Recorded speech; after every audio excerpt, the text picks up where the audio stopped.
Before we begin today, the top story that I'm about to share to you is truly evil. But before we begin, if you're a fan of true crime stories delivered in story format, then I'd highly suggest you subscribe. But with all that being said, let's begin.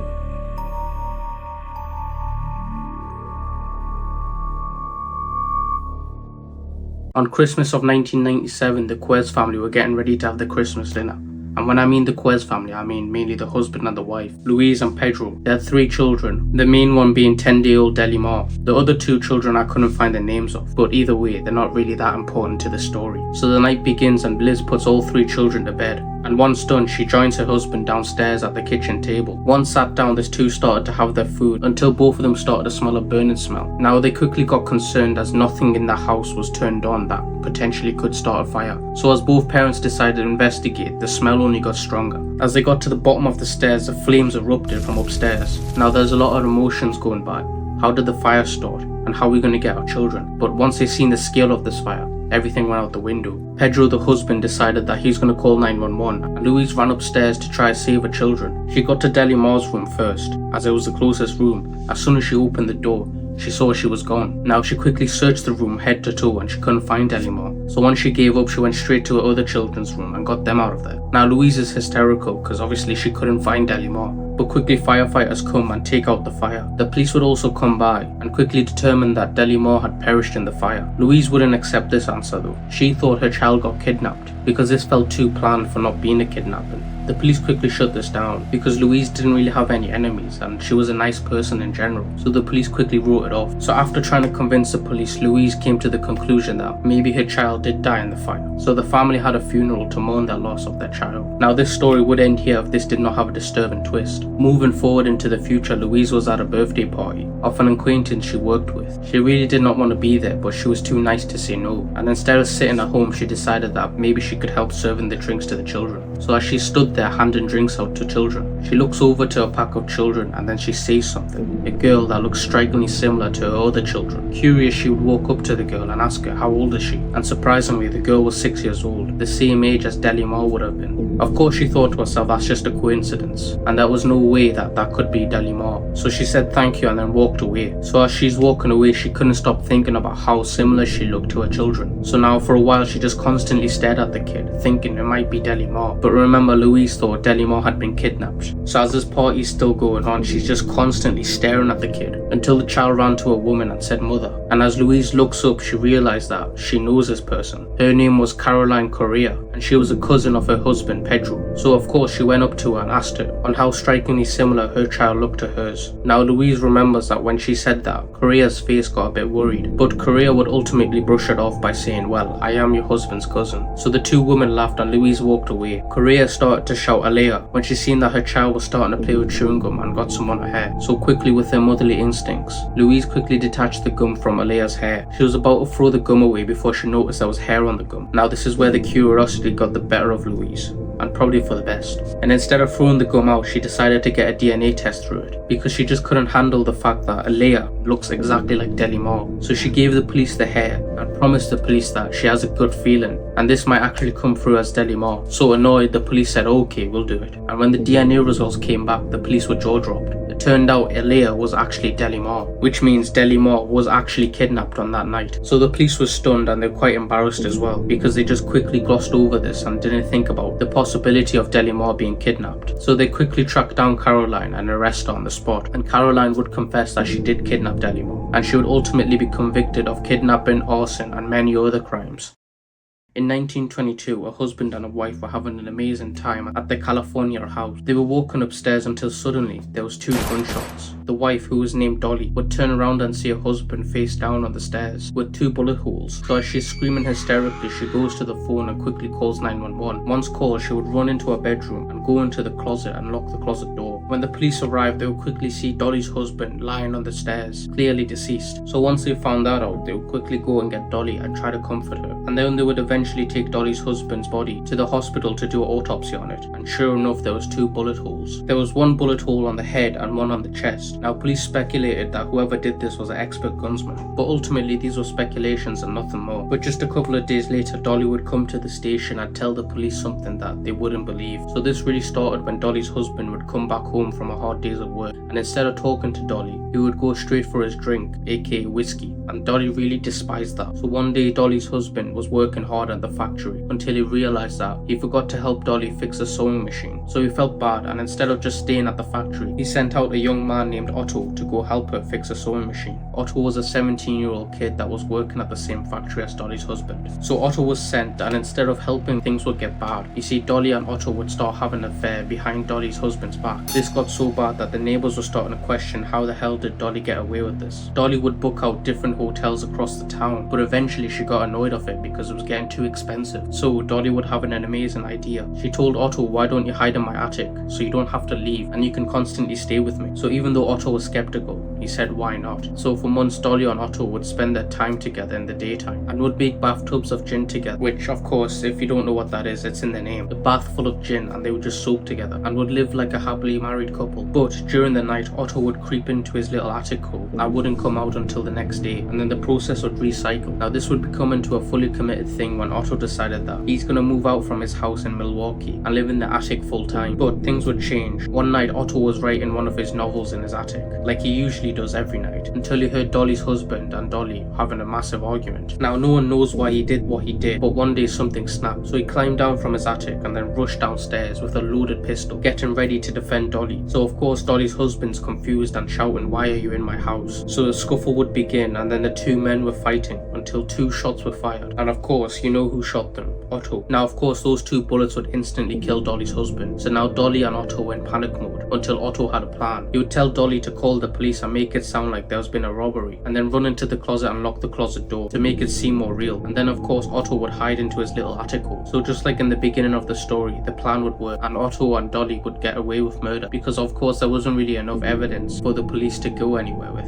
And not to mention that they didn't even know that Otto existed. So after a couple of days of this murder happening, the guilt in Dolly just began to build and build, until one day Dolly would decide that this is not worth it, and then she would go to the police station and confess. She would tell the police that the gun was hidden under some tar pit and to go check, and she gave some coordinates, and sure enough the gun was there. And Dolly would also tell where Otto was, and sure enough he was still living in the attic. So both of them would get arrested, but somehow due to the limitations of manslaughter being expired, the jury failed to find guilty of conspiracy. So both of them walked free and got away with murder. It is speculated when they found not guilty, both of them went on their separate ways.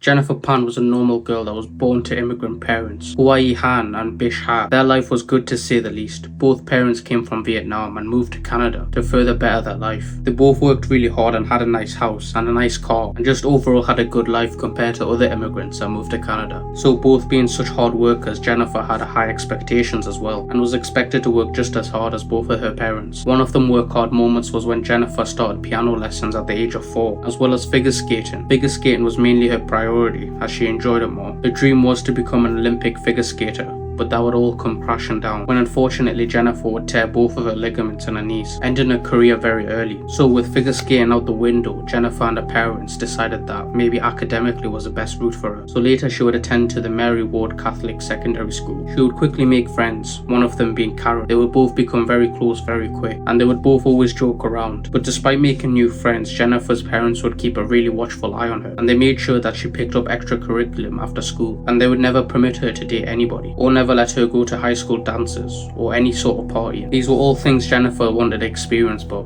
her parents wouldn't let her because they thought this would distract her from her commitments to academics. By the time she got to uni, Jennifer had never experienced a party or had never drank in the first place. Her friends would quote and say she had never had the chance to live the life. Now, despite of all these restrictions and distractions, Jennifer would only do average in school, but what worried her was the high school she was in. The high school itself did not average high grades. so the fact that she was average really worried her. Not mainly because she wanted to do good in high school, mainly because of her parents and what they would think. But Jennifer would never help herself. She would forge her report cards multiple times by using different templates. She would also deceive her parents by saying she was getting multiple A's. Now here's where the true beginning of the end started. When Jennifer failed a calculus test, the university that she was meant to go to rescinded her attendance. For those that don't know what that means, basically she couldn't attend the university next year. Now instead of telling her parents that she had been kicked out basically, she instead lied. She did not want to face that disappointment from her parents. She would go as far as to pretend to go to class, but she would use her piano skills to earn some money on the side, and she would also go and work in a restaurant.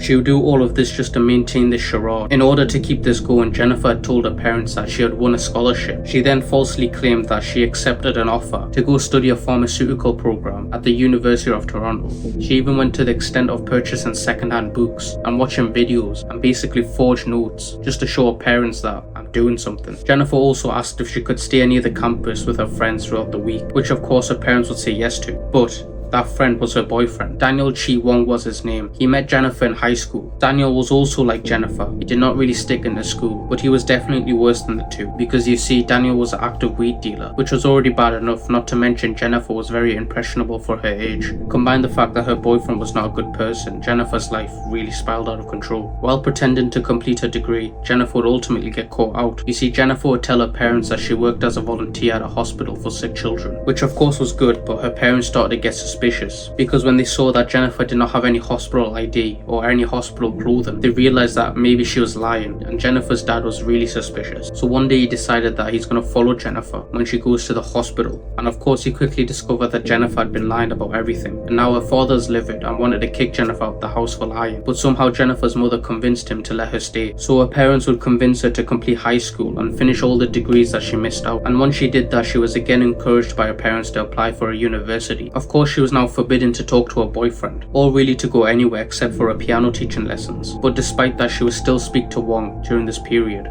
Now skipping a couple of years, Jennifer's now 24 and was starting to face some issues with her boyfriend. He had gone wary of trying to continue this relationship with Jennifer because obviously Jennifer couldn't see him, so Wong ultimately decided to break off the relationship and immediately started to date another woman. Now after learning this, Jennifer was obviously spiteful and was very angry that Wong did this. She was that angry she claimed to Wong that a man entered the house with a police badge, after which then several men would come in and assault her, and Jennifer would accuse Wong's new girlfriend for setting this up. Wong did not buy this though and blocked Jennifer. Fast forward to 2010, Jennifer would get in contact with one of her old friends, Andrew. Andrew at the time was known for robbing people at knife point, something that he would deny later on. Andrew would introduce Jennifer to Ricardo, a goth kid that would do anything for money, so what Jennifer asked Ricardo to do would truly shock the investigators. But before we continue the story, just a quick message: if you're a fan of these stories, then I'd highly suggest you press the subscribe button, and also make sure to like the video. But with all that being said, let's continue. Jennifer would ask Ricardo to murder her father for 1.5k and make sure it was in the parking lot of his workplace. He would take the money, but ultimately he would chicken out. Now skip forward a bit more time, Jennifer and Wong were back in contact, and according to police who were getting ready to contact some hitmen, they calculated that if they did this plan, they would inherit about 500,000, and they also decided that they would move in together with this 500,000. Wong would connect Jennifer to a friend called Lenford. Wong would refer him as the homeboy. The homeboy would give Jennifer a SIM card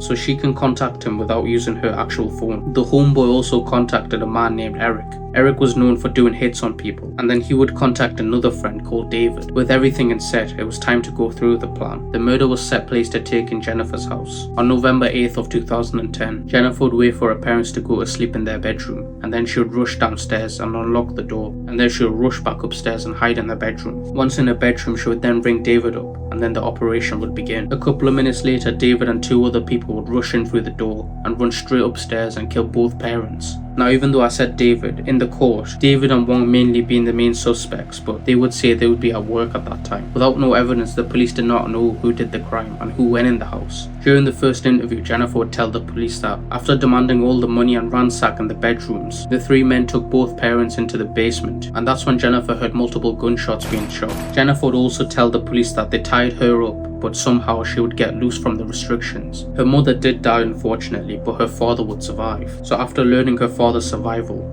Jennifer would ultimately just confess the truth. So on the third interview she had, Jennifer would tell the police that they weren't just any robbers. They were people hired by Jennifer to go kill both of her parents. But instead of confessing saying that she hired them to kill the parents, she would say she would hire the killers to kill her, not her parents. One of the interrogators made a bold move by saying they had a special equipment that tells them if the statement's true or not, which ultimately made Jennifer crumble and spill out the truth. She told the interrogators that she lied and she wanted to kill both of her parents so that her and Wong can inherit the $500,000. So eventually Jennifer and her acquaintances would get arrested, and all of them would be convicted of attempted murder and also the murder of Jennifer's mother, which they would get 25 years in jail without a chance of parole. So that is it for today's video. If you're a fan of true crime stories delivered in story format, then I highly suggest you subscribe and like the video. I want to try to do this more than once a week. At the moment it's going to stay at once a week due to me trying to figure out the editing and just recording in general. But hopefully I'll try to push out 2 videos a week. But with all that being said, thank you for watching, and yeah, goodbye.